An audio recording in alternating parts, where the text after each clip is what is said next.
Hello students, my self Nitin Singh from Chanakya college of education. आज की video में हम लोग माइक्रो टीचिंग के सहायक सामग्री कौशल टीचिंग एड स्किल्स के बारे में चर्चा करेंगे और इसके बिंदुओं के बारे में, इसकी आवश्यकताओं के बारे में, इसका अर्थ क्या है, मीनिंग्स क्या है, इन सब बिंदुओं के बारे में, इसके घटक कंपोनेंट्स क्या क्या हैं, डिजायरेबल कंपोनेंट्स क्या क्या हैं, वांछित घटक क्या क्या हैं, इन सब बिंदुओं पर चर्चा करेंगे। ठीक है, वीडियो को स्टार्ट करते हैं। रही बात शिक्षक सहायक सामग्री, यदि शिक्षक सहायक सामग्री की बात किया जाए या शिक्षण की प्रक्रिया में सहायक सामग्री की जब हम चर्चा करते हैं तो देखते हैं कि किसी भी शिक्षण को रुचिकर बनाने के लिए इसकी आवश्यकता बढ़ जाती है। अर्थात हम कक्षा कक्ष के शिक्षण को और अधिक प्रभावशाली और यदि रुचिकर बनाने की बात संकल्पना को करें तो हम इसमें टीचिंग एड की बात की संकल्पना को मानते हैं। शिक्षण सहायक सामग्रियाँ शिक्षण अधिगम प्रक्रिया को प्रेरित करती हैं। ये छात्रों के ध्यान को पाठ्यवस्तु की ओर इंगित करने में सहयोग करते हैं। अर्थात ये जो टीचिंग एड्स हैं ये लर्निंग प्रोसेस को आइडेंटिफाई करती हैं, इंडिकेट्स करती हैं कि हम क्या सीखना चाह रहे हैं। अपने शिक्षण अधिगम की प्रक्रिया में हम किस बिंदुओं को देखना चाह रहे हैं, किस बिंदु को देख रहे हैं, और हम ये भी ध्यान आकर्षित करते हैं, टीचिंग एड्स हमें इस ओर भी ध्यान आकर्षित करते हैं कि पाठ्य वस्तु को छात्रों को कितने ध्यान से पढ़ाया जा रहा है या पाठ्य वस्तु को छात्र को कितनी कंसंट्रेट के साथ सीखने में सहयोग कर रहा है। इस बिंदु के माध्यम से, इसके माध्यम से हम टीचिंग एड का उपयोग करते हैं। अर्थात जब हम बच्चों को या छात्राओं को उनके ध्यान को केंद्रित करने के लिए टीचिंग एड की आवश्यकता पड़ती है पाठ्यवस्तु की तरफ। अर्थात ये जो टीचिंग एड्स होते हैं बहुत रुचि उत्पन्न करते हैं। किसमें रुचि उत्पन्न करते हैं? शिक्षण अधिगम की प्रक्रिया को। जब ये शिक्षण अधिगम प्रक्रिया को रुचिकर बना देंगे, रुचि उत्पन्न कर देंगे तो प्रक्रिया ऑटोमेटिक प्रभावशाली हो जाएगी। अर्थात सीखने की प्रक्रिया बड़े ही प्रभावित हो जाएगी। इन्फ्लुएंस, प्रभावित का मतलब सकारात्मक प्रभावित। अर्थात इस यहाँ पे जो प्रभाविता दिया गया है, बताया गया है, इसमें केवल इस बात को प्रभावित करने के लिए दिया गया को बिना टीचिंग एड्स के जब हम शिक्षण की बात करते हैं या बिना टीचिंग एड्स के जब हम शिक्षण अधिगम की बात करते हैं या करेंगे, उससे कंपेरिजन करेंगे हम टीचिंग एड्स मटेरियल के साथ जब शिक्षण करेंगे तो इसकी तुलना में सीखने की जो गति है वो रुचि के साथ प्रभावित होगी। अर्थात जब आप देखेंगे बिना ऐड के साथ टीचिंग कर रहे हैं, एक में ऐड के साथ टीचिंग कर रहे हैं, ऐड और विदाउट ऐड, तो उस प्रक्रिया में आप देखेंगे कहीं न कहीं ये शिक्षण की अधिगम प्रक्रिया बढ़ गई है। हम इसके विभिन्न अर्थ को समझते हैं कि सहायक सामग्री के क्या क्या अर्थ हो सकते हैं या सहायक सामग्री क्या क्या है, इसके कुछ तथ्यों को हम समझते हैं। शिक्षण सहायक सामग्री से तात्पर्य उस सामग्री से है जो शिक्षक की शिक्षण प्रक्रिया को प्रभावित करने में सहायता प्रदान करे। अर्थात जब हम अपने टीचिंग को इफेक्टिव बना दें, प्रभावकारी बना दें, या इसका मतलब कि प्रभावकारी कहने से मतलब कि हम अपनी बात को, अपने कंटेंट्स को बच्चों में पूर्ण रूप में समाहित कर दें। पूर्ण रूप में समाहित करने से अर्थ लगा सकते हैं कि बच्चे उस ज्ञान को ग्रहण कर चुके हैं। अर्थात जब शिक्षक अपनी कंटेंट्स को सहायक सामग्री के माध्यम से बच्चों में स्थानांतरित कर रहा होता है, इसमें ये जो टीचिंग एड्स होते हैं काफ़ी हेल्पफुल कर रहे होते हैं। नेक्स्ट, यह बालकों के अधिगम को बल प्रदान करती है। बालकों के अधिगम को बल प्रदान करने का मतलब उनकी अधिगम की प्रक्रिया को फास्ट बना देती है। जब हम टीचिंग एड की हेल्प करके टीचिंग करते हैं तो हम पाते हैं कि जो शिक्षण अधिगम की प्रक्रिया है वो काफ़ी गति से बढ़ गई है, अर्थात सीखने की गति ज़्यादा हो गई है। नेक्स्ट, शिक्षक जिस पाठ्यवस्तु को व्याख्यान और उदाहरण के द्वारा स्पष्ट नहीं कर पाते, उस पाठ्यवस्तु को स्पष्ट करने में टीचिंग एड्स बहुत हेल्प करते हैं। इट मीन्स जो कंटेंट्स हम व्याख्यान के माध्यम से या एग्जाम्पल के माध्यम से सटीक रूप से कह नहीं पाते, तो उस कंटेंट्स को कंप्लीट करने के लिए हम सहायक सामग्री का उपयोग करते हैं और देखते हैं कि हम उस सहायक सामग्री में उसको कम बड़ी सहज भाव में उसको कंप्लीट कर जाते हैं। आप यहाँ पे दो कौशल की बात सुना, व्याख्यान कौशल और उदाहरण कौशल।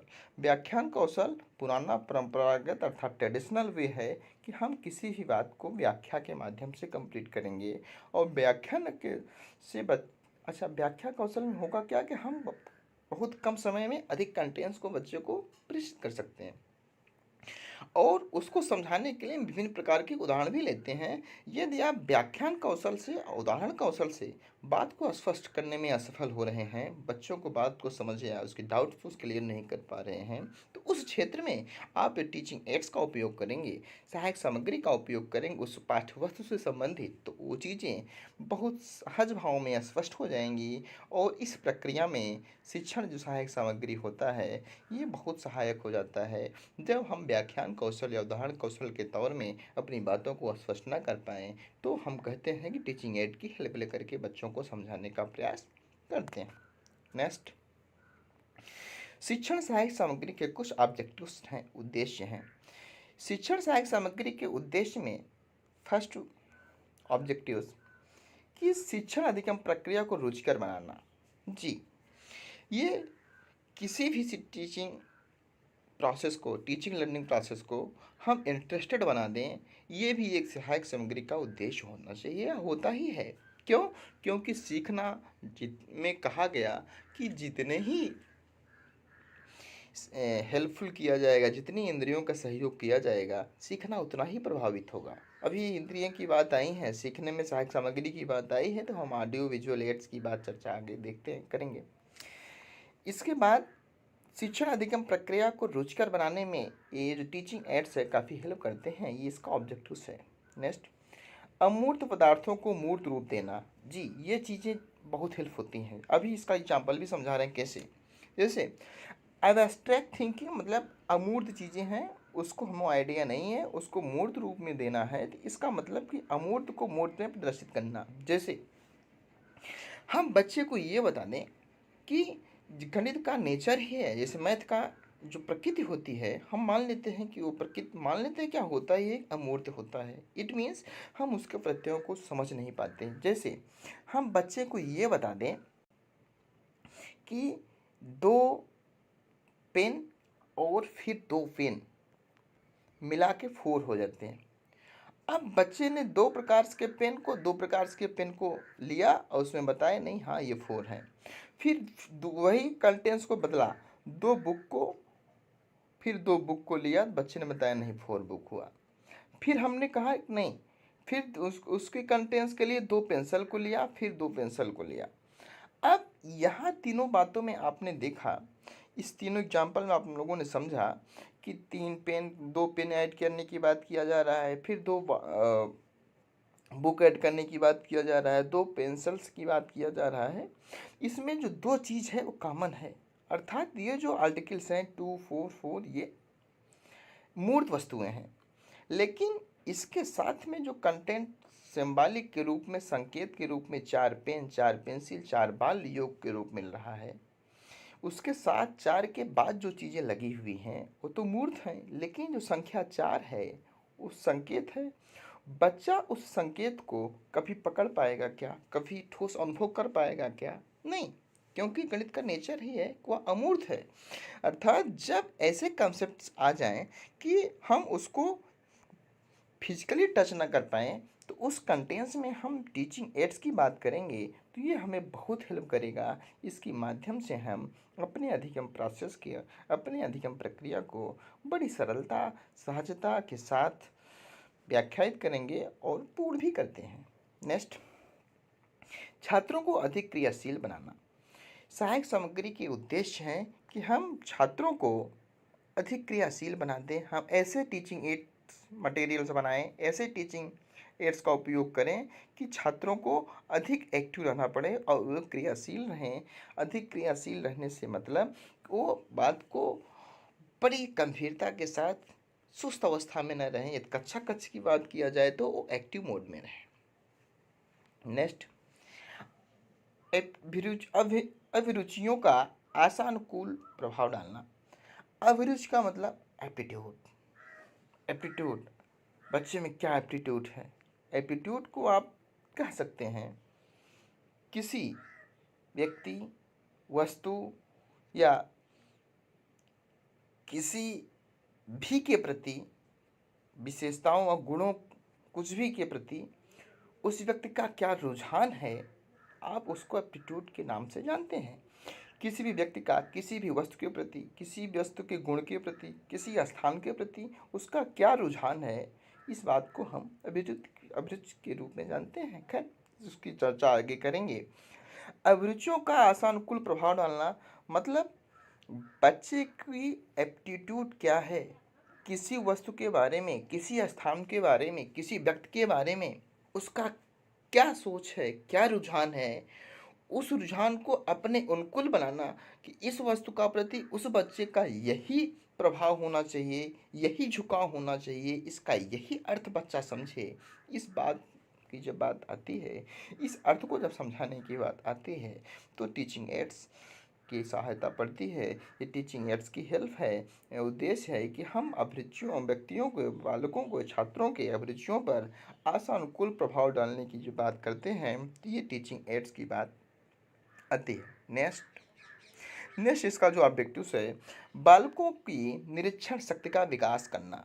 इट मीन्स बालक में जो ऑब्जर्वेशन स्किल्स हैं, निरीक्षण करने की जो क्षमता है, उस पावर्स को डेवलप करना, और अर्थात वो अपने स्वमूल्यांकन की ओर अग्रसित हो सकें। इन सब बातों की बात जब हम करते हैं, तो हम इसमें टीचिंग एक्ट्स की बात को समझने का प्रयास करते हैं। ये इसके ऑब्जेक्टिव्स हो जाते हैं कि छात्रों में, बालकों में निरीक्षण शक्ति का विकास किया जाना चाहिए।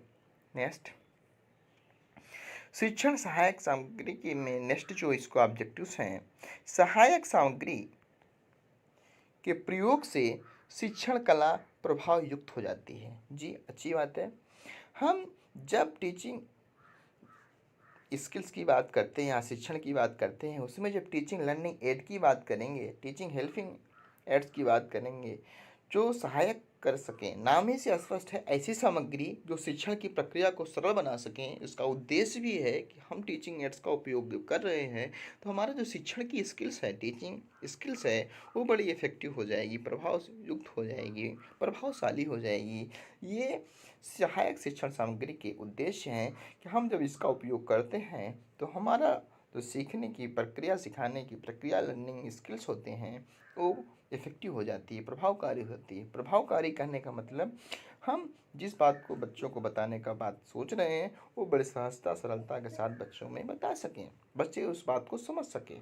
नेक्स्ट, बालक का ध्यान पाठ की ओर केंद्रित करने के लिए।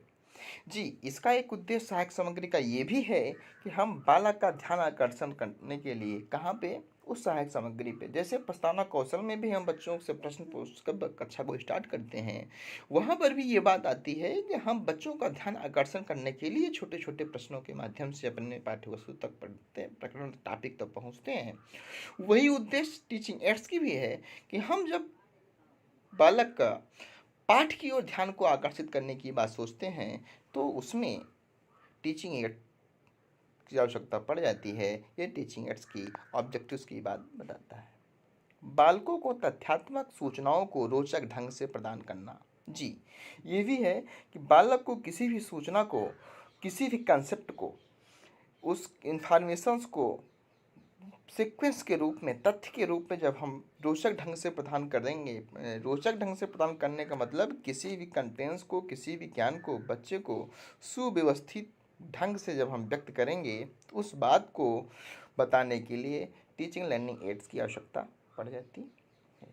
नेक्स्ट, पाठ्य सामग्री को स्पष्ट, सरल एवं बोधगम्य बनाने की बात जब आएगी, तब टीचिंग एड्स की बात आ जाएगी। अर्थात हम टीचिंग स्किल्स को, टीचिंग लर्निंग प्रोसेस को, अपनी शिक्षण प्रक्रिया को, पाठ्य सामग्री को जब बच्चों में बड़ी सहजता के साथ, सरलता के साथ, स्पष्ट रूप से बोधगम्य बनाना चाहें, मतलब कि हम बड़े सहज में और स्पष्ट रूप से बच्चों में बोधगम्य बनाना का मतलब बच्चों को बोध हो, अंडरस्टैंडिंग हो सके, उस कंटेंट्स को, कंसेप्ट को बच्चे समझ जाएं।